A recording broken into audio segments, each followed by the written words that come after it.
Doctor M.K. Gupta,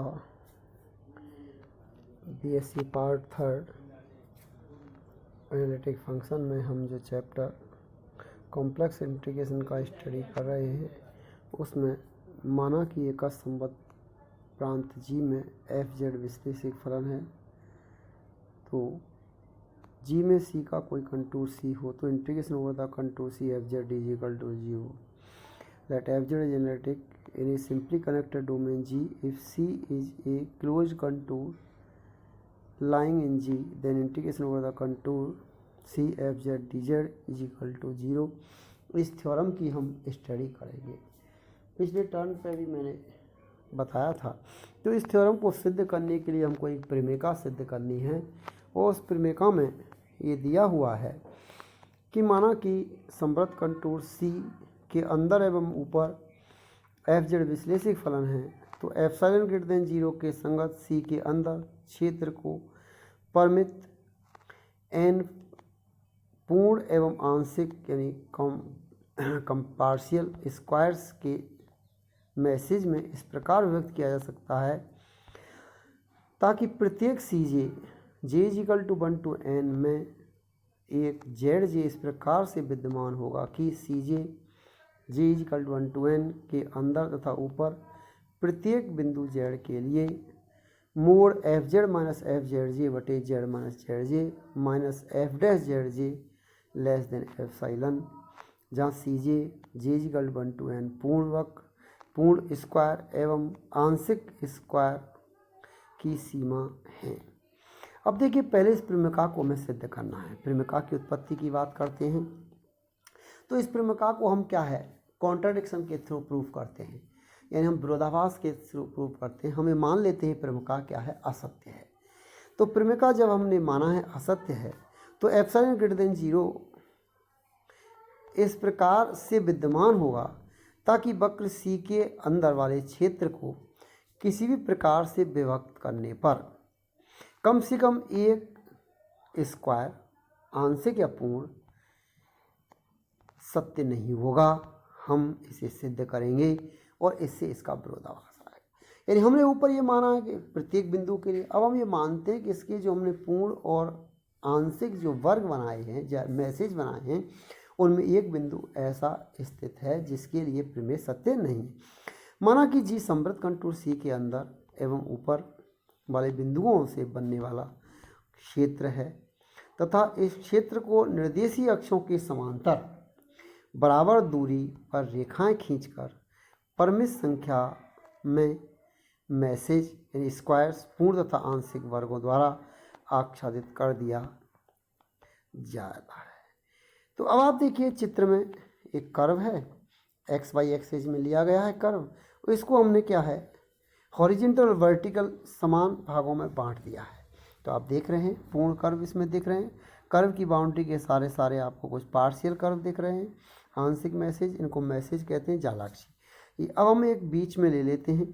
आप देखते हैं इधर इसकी जा रही है राइट टू लेफ्ट, ऊपर आप देख रहे हैं वर्टिकल जा रही है, हॉरिजॉन्टल इसके लिए ये हो गई, वर्टिकल ये हो गई, फिर इधर से जा रही है।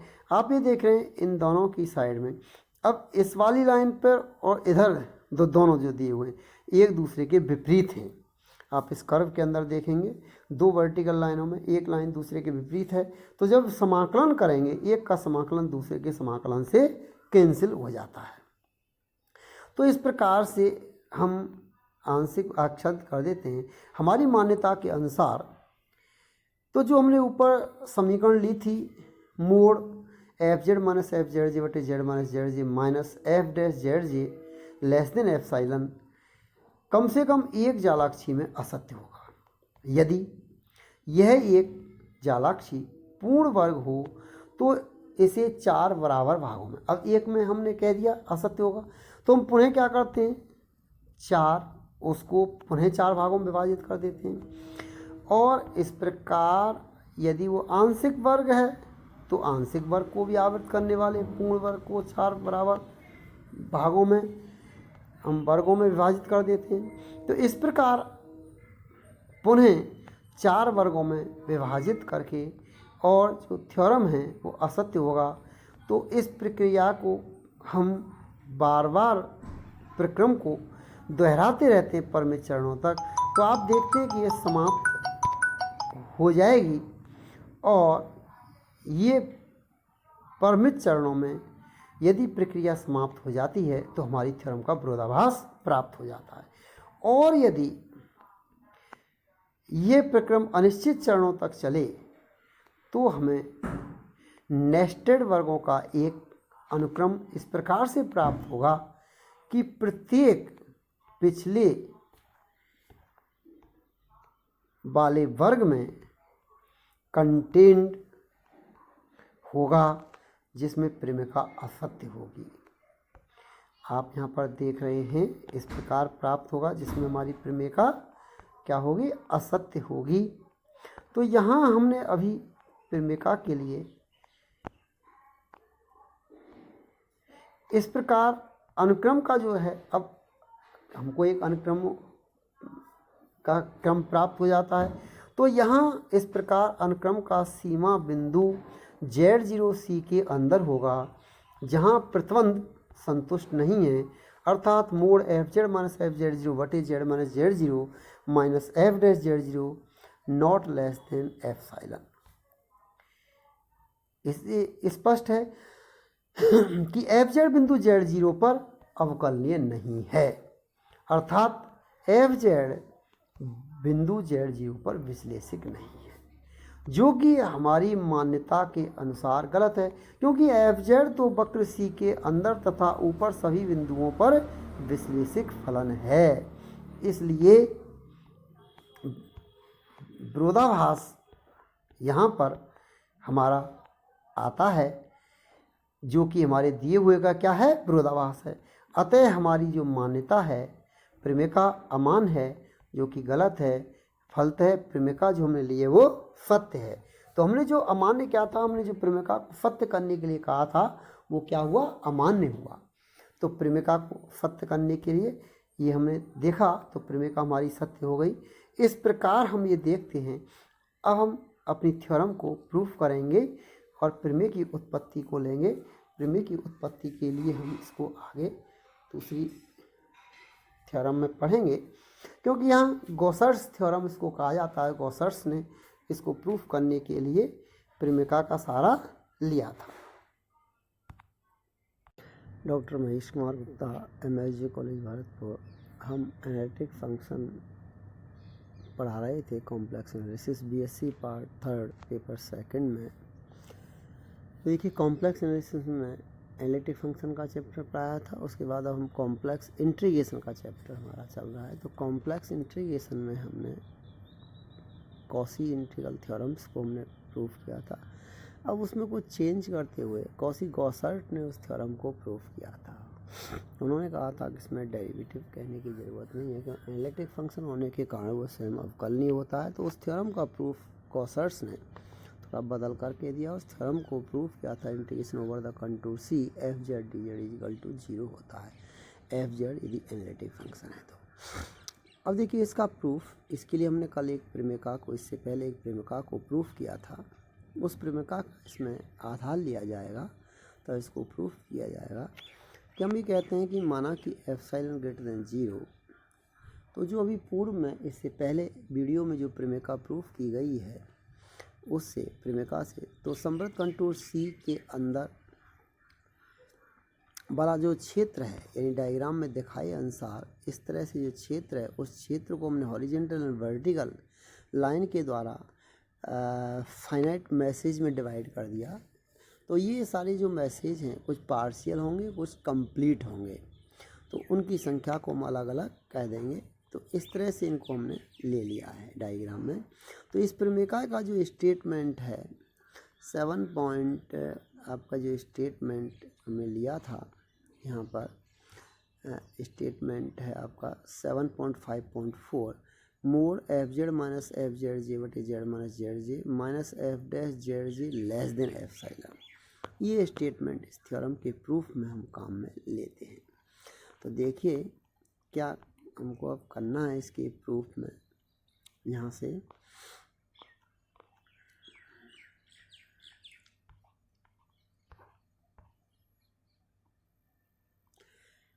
तो हमने अभी इस थ्योरम के प्रूफ में तो इंटीग्रेशन, अब आप इसमें क्षेत्र को, तो जो भी क्षेत्र हमने डायग्राम में देखा था उस क्षेत्र को हम पूर्ण और आंशिक वर्ग में डिवाइड कर लेते हैं।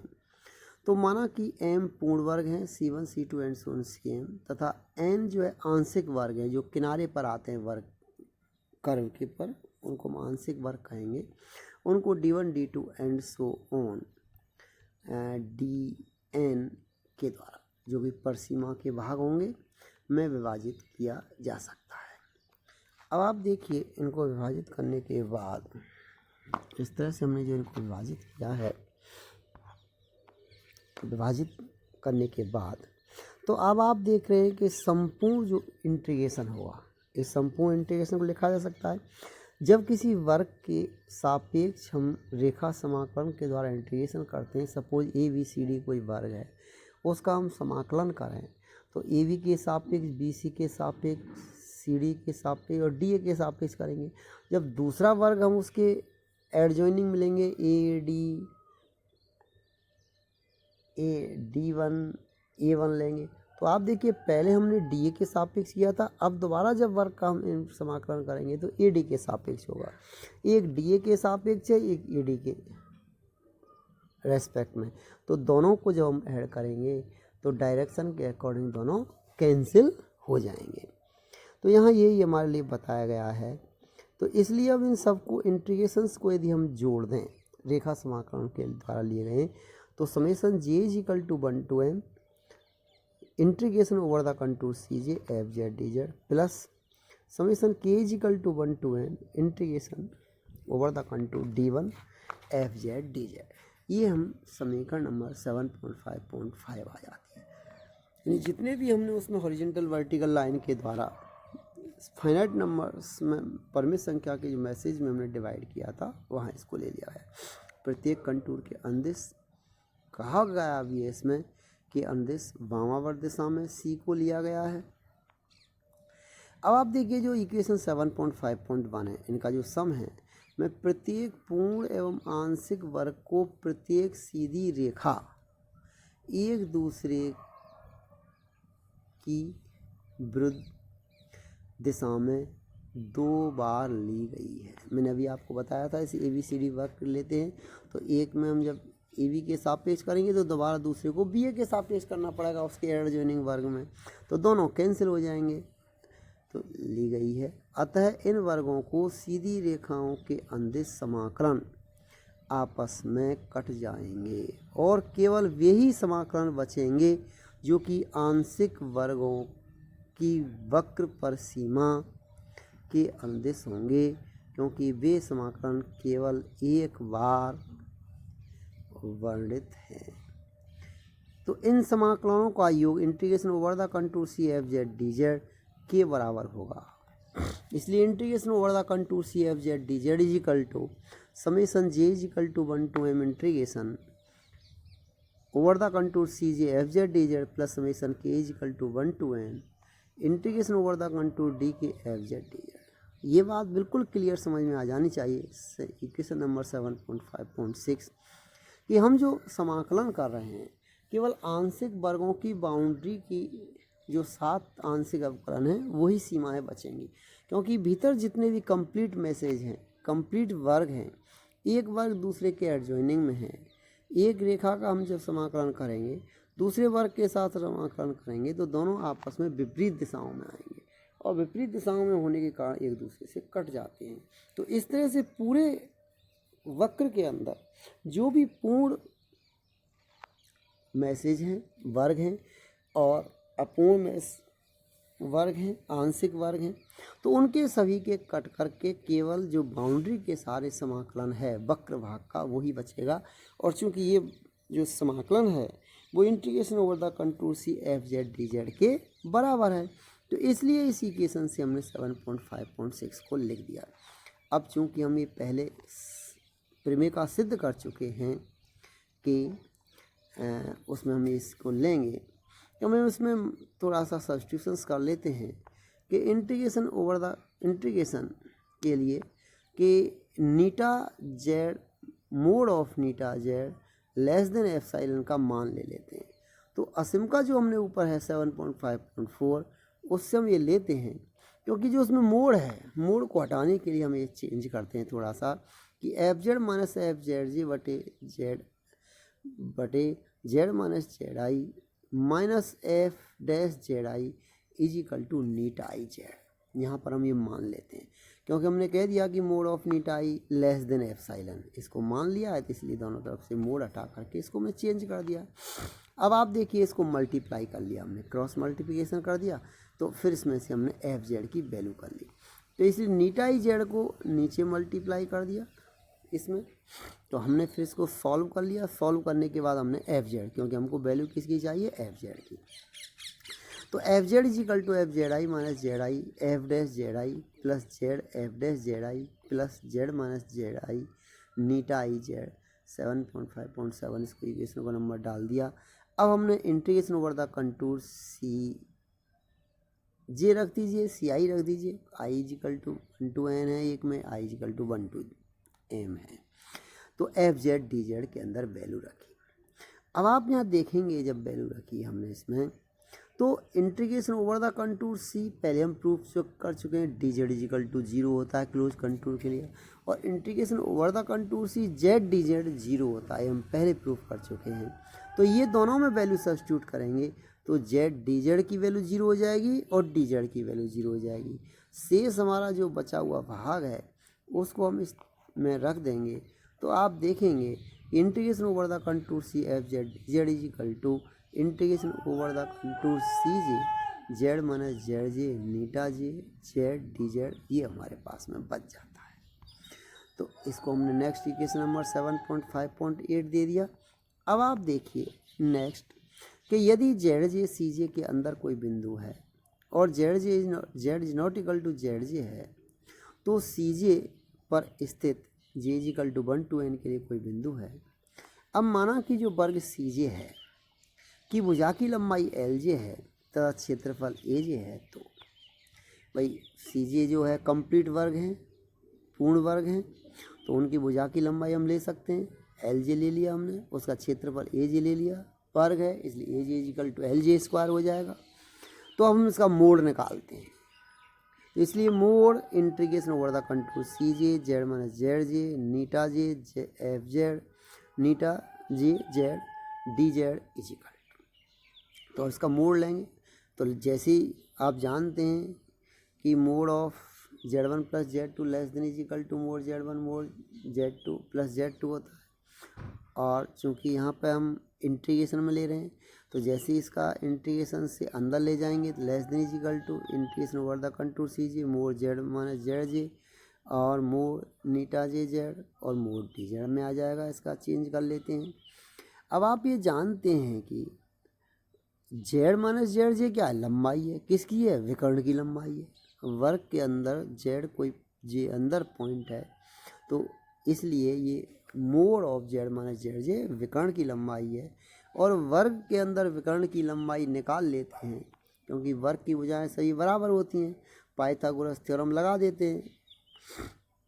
तो दोनों भुजाओं का स्क्वायर इज इक्वल टू विकर्ण की लंबाई is equal to L square plus L square, इसलिए एल विकर्ण की लंबाई इज इक्वल टू √2l, यहाँ से हमने ले लिया। इसलिए integration over the contour C mod D Z, और मोड डी जेड की वैल्यू हम पहले निकाल चुके हैं, वो क्या होती है, पूरे वक्र की लंबाई, तो इसलिए इज इक्वल टू सी जे का परिमाप हो गया।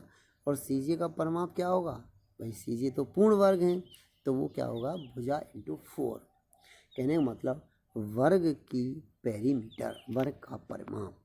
तो इसलिए integration over the contour C J Z minus Z J नीटा J Z D Z less than, यहाँ से हम इसकी वैल्यू सब्स्टिट्यूट कर दी, √2l J epsilon integration over the contour C J mod D Z की वैल्यू हमने यहाँ पर रख दी, तो 2 और आपका 4 हो जाएगा, 4√2l J square, L J square is equal to A J, इसलिए 4√2 जे एप्सिलॉन एक वैल्यू निकल कर के आ गई 7.5.9। इसी प्रकार दूसरी की वैल्यू को कैलकुलेट करेंगे, चूँकि वो आपके आंशिक वर्ग हैं, तो इस प्रकार हमने माना एल के डैश तथा ए के डैश उस वर्ग की भुजा की लंबाई तथा क्षेत्रफल को मान लिया।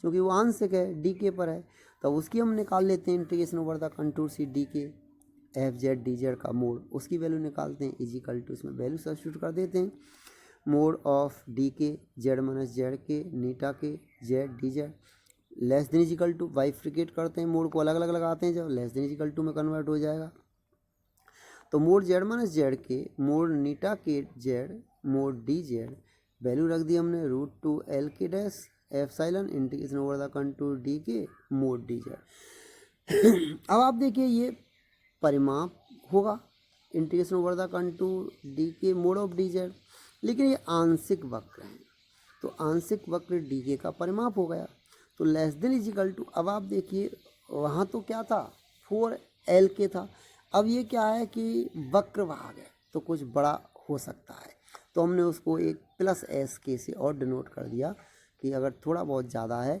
तो less than 4 epsilon dash plus S K हमने इसमें लगा दिया, तो इसलिए integration over the contour D K mod F Z D Z less than √2 L K dash epsilon और ब्रैकेट में 4L के डैश प्लस एस के, क्योंकि कोई एक्स्ट्रा लेंथ है तो उसको मैं जोड़ दिया, लेंथ पॉजिटिव अगर 0 होगी तो कोई दिक्कत ही नहीं है, एक्स्ट्रा होगी तो उसमें ऐड हो जाएगी।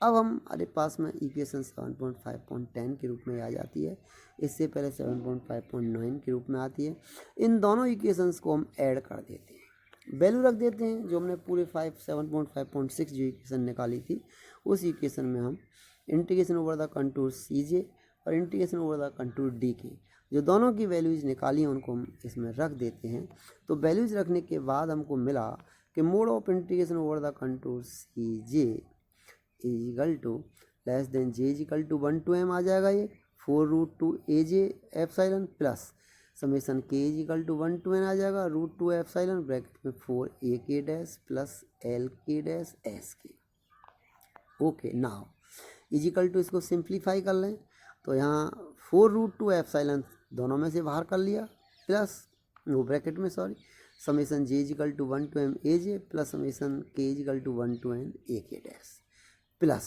√2 एप्सिलॉन बाहर कर लिया, K is equal to 1 to n L K dash और S के आ गया। अब आप देखिए हमारा वक्र की जो C की लंबाई है वो L है पूरे कंप्लीट की, एवं C को अंतर्विष्ट करने वाले वर्ग का जो क्षेत्रफल तथा उसकी भुजा हम क्रमशः कैपिटल ए तथा स्मॉल ए लेते हैं, क्षेत्रफल कैपिटल ए, यानी एक वर्ग जो अपना कंप्लीट कर्व दिया हो उस कंप्लीट कर्व के अंदर एक पूरा वर्ग बन जाएगा, वही कोई न कोई छोटे छोटे वर्गों को मिला करके बनाएंगे तो पूरा वर्ग बन जाएगा, उस पूरे वर्ग का हम क्षेत्रफल कैपिटल ए मान लेते हैं, उसकी भुजा स्मॉल ए मान लेते हैं, तो फिर हम इसकी वैल्यू रख देते हैं। अब चूंकि summation K is equal to 1 to n L K dash S K जो होगा ये लेस देन इजिकल टू किसके बराबर होगा कि स्मॉल ए हमने उसको भुजा की लंबाई जो ली है उससे छोटा ही होगा, तो हम इसमें मान लेते हैं, और summation K is equal to 1 to n S K तो less than is equal to AL के बराबर, हमने इसको बहुत बड़ा मानते हुए भी AL के लिए ले लिया है, क्योंकि जैसे हम n tends to infinity limit लगाएंगे तो कोई अंतर नहीं पड़ेगा, तो integration over the contour C mod integration over the contour C F Z D Z less than 4√2 epsilon A plus √2 epsilon AL आ जाता है।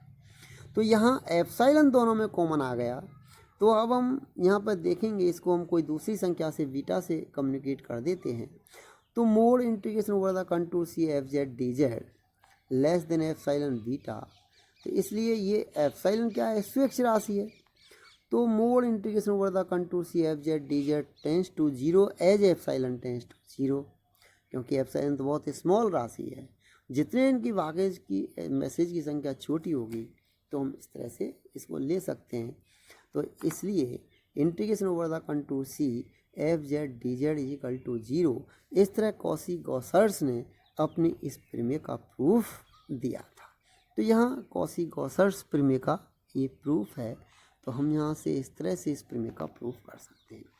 तो ये दोनों ही चीज़ें हैं, जो प्रमेय का है वो और ये कॉसी-गॉसर्स की प्रमेय, तो कॉसी-गॉसर्स ने इसको प्रूफ किया था, हमें इस प्रमेय को ध्यान देना है अच्छी तरह से। यदि कोई चीज़ समझ में नहीं आती है तो आप मुझसे कॉल बैक कर सकते हैं, व्हाट्सएप पे भी डाल करके पूछ सकते हैं। नेक्स्ट टर्न पर हम बात करेंगे कि simply and multi connected regions और इन पर आधारित कुछ थ्योरम्स हैं, उनके बारे में हम बात करेंगे।